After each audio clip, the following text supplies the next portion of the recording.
Hello दोस्तों, welcome to sleepy classes. तो आज हम आपके 2 मिनट सीरीज में जो बेसिकली एक इनिशिएटिव है आपकी प्री बेस्ड प्रिपरेशन को और स्ट्रॉन्ग करने का, जिसके तहत हम आपके कुछ इंपॉर्टेंट कॉन्सेप्ट्स या टॉपिक्स यहाँ डिस्कस करते हैं। तो उसमें आज डे 27 में हम डिस्कस करेंगे नेशनल फाइनेंशियल रिपोर्टिंग अथॉरिटी। तो बहुत ही इंपॉर्टेंट टॉपिक है आपके लिए। आइए देखते हैं क्यों है।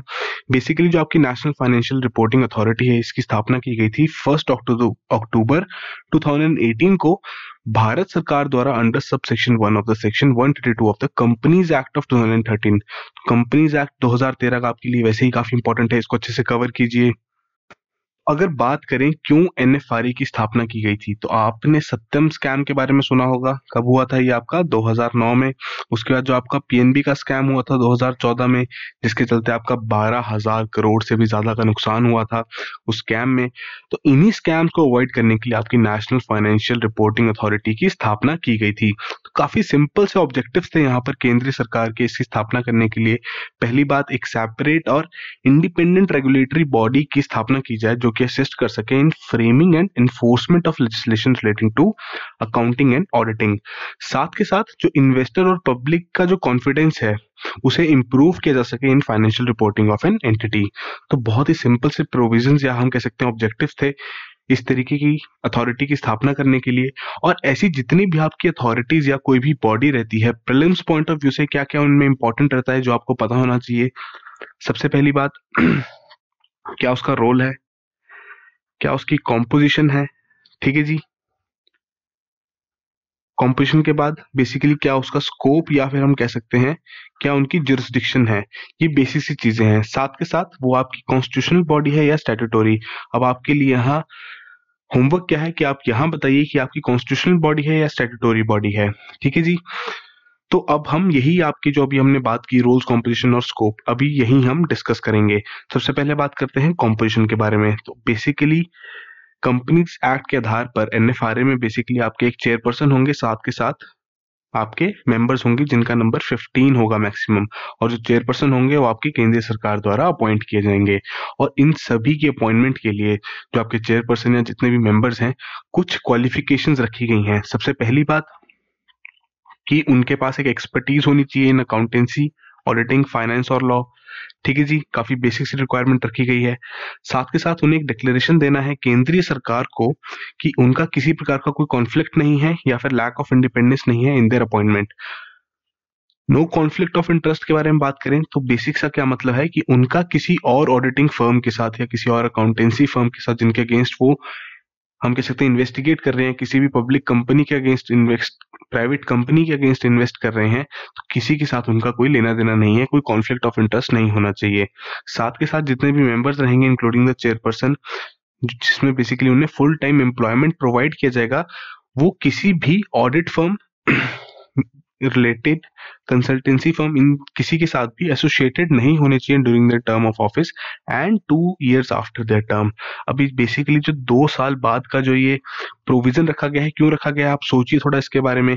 कि जनरली जितने भी इसमें मेंबर्स रहेंगे वो किसी भी कंपनी के फेवर में कोई रूलिंग ना दें, या किसी भी हम कह सकते हैं ऑडिटिंग फर्म के फेवर में रूलिंग ना दें कि कहीं उन्हें इस तरीके का कोई बेनिफिट है कि वहां पर उन्हें एम्प्लॉयमेंट प्रोवाइड किया जाएगा। तो इस तरीके के जो हम कह सकते हैं करप्शन या फिर मिसकंडक्ट को अवॉइड करने के लिए ये प्रोविजन रखा गया है, ठीक है जी। तो बहुत सिंपल से कॉम्पोजिशन है। अब बात करते हैं पावर्स के बारे में। तो बेसिकली ये इन्वेस्टिगेट कर सकते हैं मैटर्स ऑफ प्रोफेशनल और other misconduct committed by prescribed class of CA firms और सीएस। साथ के साथ कोई भी अथॉरिटी इनिशिएट नहीं कर सकती, अगर उन्होंने इनिशिएट कर दिया है तो वो प्रोसीड नहीं कर सकते, कंटिन्यू नहीं कर सकते अपनी प्रोसीडिंग्स को जहां पर एनएफआरए ने अपनी इन्वेस्टिगेशन इनिशिएट कर दी है। तो ये जो आपका एनएफआरए है, इनकी सेम पावर्स हैं as a civil court under the code of criminal procedure of 1908, ठीक है जी। और ये आपके किसी प्रकार का सूट इन्वॉल्व कर सकते हैं रिलेटेड टू फॉलोइंग मैटर्स। क्या क्या है ये कर सकते हैं? डिस्कवरी या फिर production of books of account and other documents at such place and time जो आपके एनएफआरए द्वारा स्पेसिफाई किया जाएगा। साथ के साथ समन कर सकते हैं, एनफोर्स कर सकते हैं attendance of persons and examining them under oath, ठीक है जी। किसी भी प्रकार की बुक्स, रजिस्टर्स या कोई भी डॉक्यूमेंट्स हैं किसी भी पर्सन से रिलेटेड, वो उन्हें भी इंस्पेक्ट कर सकते हैं। और जितने भी इसमें आपके कमीशंस होंगे वो इशू कर सकते हैं फॉर एग्जामिनेशन ऑफ विटनेस और डॉक्यूमेंट्स। तो काफी सिंपल सी पावर्स अगर आप यहाँ देखें कोई इसमें आपको इजिली आप इन्हें याद कर सकते हैं। अब बात करते हैं, उन्होंने इन्वेस्टिगेशन तो कर दी, अब वो पाते हैं कि किसी की तरफ या किसी कंपनी की तरफ से या किसी ऑडिटिंग फर्म की तरफ से कोई गलती है, तो वहां पर उनके पास क्या ऑप्शंस हैं पनिशमेंट देने के। तो सबसे पहली बात, पेनल्टी लगा सकते हैं वहां पर। फॉर इंडिविजुअल्स आपका फाइन है from 1 lakh to 5 times the fee received. साथ के साथ फर्म्स पे फाइन किस तरीके से है, 5 lakh to the 10 times the fee received. ठीक है जी। और क्या चीजें कर सकते हैं कि ये डिबार भी कर सकते हैं किसी मेंबर या फिर फर्म को from practice as a member of ICAI। इसकी फुल फॉर्म आपको पता होनी जरूरी है, institutes of chartered accountants of India. ठीक है जी। बिटवीन 6 months to 10 years, इतने तरीके इस टाइम पीरियड का वहां पर वो उन्हें डिस्बार कर सकते हैं। साथ के साथ अगर कोई व्यक्ति है जो कि NFRA के ऑर्डर से सेटिस्फाइड नहीं है, तो वो अपनी अपील रख सकते हैं एपेलेट अथॉरिटी में। ठीक है जी। तो बहुत सिंपल सी हम यहाँ कह सकते हैं प्रोविजन है इस अथॉरिटी से रिलेटेड। अब हमने ये तो बात कर ली, अब सबसे जो मेन बात है कि स्कोप क्या है NFRA का, किन कंपनीज को इन्वेस्टिगेट कर सकते हैं। तो बेसिक से यहाँ पे प्रोविजंस रखे गए हैं। पहली बात, जो आपकी कंपनीज लिस्टेड है इंडिया में या फिर जो अनलिस्टेड कंपनीज हैं जिनकी नेटवर्थ 500 करोड़ से ज्यादा है, पेड अप कैपिटल आपका 500 करोड़ से ज्यादा है, या फिर जो एनुअल टर्नओवर है वो 1000 करोड़ से ज्यादा है। साथ ही साथ जो आपकी कंपनीज जिनकी सिक्योरिटीज इंडिया के बाहर लिस्टेड है, उन्हें भी ये इन्वेस्टिगेट कर सकते हैं। ठीक है जी। अब ये तो रहा बेसिक सी कंपनी से रिलेटेड। अब बात करते हैं जितनी आपकी ऑडिटिंग फर्म्स होती हैं, उन्हें भी ये इन्वेस्टिगेट कर सकते हैं, उनके लिए भी इनके पास इन्वेस्टिगेशन की पावर है। तो बेसिकली कौन सी हैं वो आपकी ऑडिटिंग फर्म्स जिनका ऑडिट आपका 200 से ज्यादा कंपनीज का है इन ईयर, या फिर उनके पास ऑडिट है of more than 20 listed companies. साथ के साथ जितनी भी आपकी कंपनी या कंपनीज जो कि जिनकी नेटवर्थ 500 करोड़ से ज्यादा है, उन्हें इन्वेस्टिगेट कर सकते हैं। पेड अप कैपिटल जैसे कि पहले मेंशन था आपका 500 crore, annual turnover more than 1000 crore, और जितनी भी आपकी कंपनीज या फिर कोई भी कंपनी जो कि लिस्टेड है आउटसाइड इंडिया, तो इन सभी के रिलेटेड वो इन्वेस्टिगेट कर सकते हैं। तो बहुत ही सिंपल सा कॉन्सेप्ट था।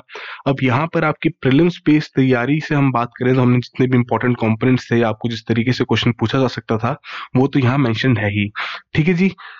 साथ के साथ ये आपके मेंस आंसर राइटिंग में भी काफी हेल्पफुल रह सकता है कि अगर आपसे पूछा जाए सरकार ने किस तरीके के इनिशिएटिव्स लिए हैं, वहां पर आपको PNB बैंक स्कैम का एग्जांपल दी जाए, किस तरीके का स्कैम हुआ है, उसके बाद क्या इनिशिएटिव्स लिए सरकार ने, तो आप इसके बारे में बता सकते हैं किस तरीके की अथॉरिटी की स्थापना की गई है, ताकि इन तरीके के स्कैम्स को मिनिमाइज किया जा सके या बिल्कुल ही बंद कर दिया जा सके। ठीक है जी। तो आपके दोनों ही प्रीलिम्स और मेंस पॉइंट ऑफ व्यू से बहुत इंपॉर्टेंट टॉपिक है। आई होप आपने यहाँ पर गेन जरूर किया हो कुछ ना कुछ। तो मैं आप कोशिश कीजिए कि जितने भी आपके इस तरीके के टॉपिक्स रहते हैं उन्हें अपने नोट्स में कंपाइल करते रहिए, ताकि आप लास्ट में उन्हें इजीली रिवाइज कर सकें। ठीक है जी। सो आज के लिए इतना ही। All the very best.